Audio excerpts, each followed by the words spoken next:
बयनिसिमबो सिगां आं गोदान बोसोरनि गासैनिसिमबो आंनि सिबिनाय अननायखौ आंनिफ्राय आरो आंनि न'खरनिफ्राय बावग्रोनाय जाबाय। नोंथांमोना मोनथिगौ दिनै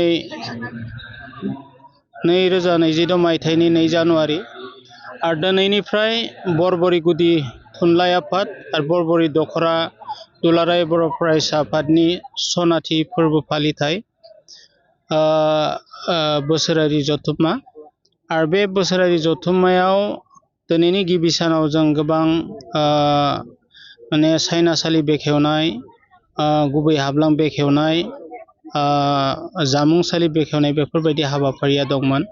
आरो आं गिबिसिनथाराव दिनै बे बोसोरसालिया जथुम्मानि आफादगिरि बानजाय आफादनि आफादगिरि जानानै गिबिसिनथाराव आङो मेइन गेटखौ बेखेवनो सुबिदा आंनो खाबु होदोंमोन आरो इनायनो गोजोननाय मोनदों। आं दिनै गिबि जितु मेइन गेट बे मेइन गेटखौ आं बेखेवखांबाय आरो बेखेवनानै बिदिनो फारि फारियै जि हाबाफारि दिनैनि सानसेनि हाबाफारि दं बे हाबाफारिखौ जों मावनो आखायाव लादों।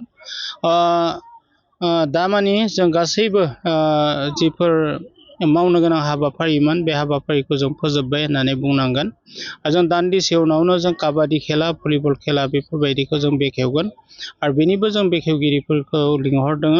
दा आं आसा फारिदों बरबरि हालामनि गासैबो रायजो राजा आइ आफाफोरा दिनैनिफ्राय जाहाथे बे जि हाबाफारि बे हाबाफारिखौ मावफुंनायाव मददारि हेफाजाब होगोन आरो बर' थुनलाइ आफाद आरो दुलाराय बर' फरायसा आफादनि जि 50 बोसोर सनाथि फोरबो फालिथाय बे फालिथायखौ मोजाङै खुंफुंगोन आरो आफा इसोराबो दिनैनिफ्राय जि सानथामनि हाबाफारिजों बे सनाथि फोरबोखौ फालिनो आखायाव लादों बेयाव मदद आरो हेफाजाब होगोन।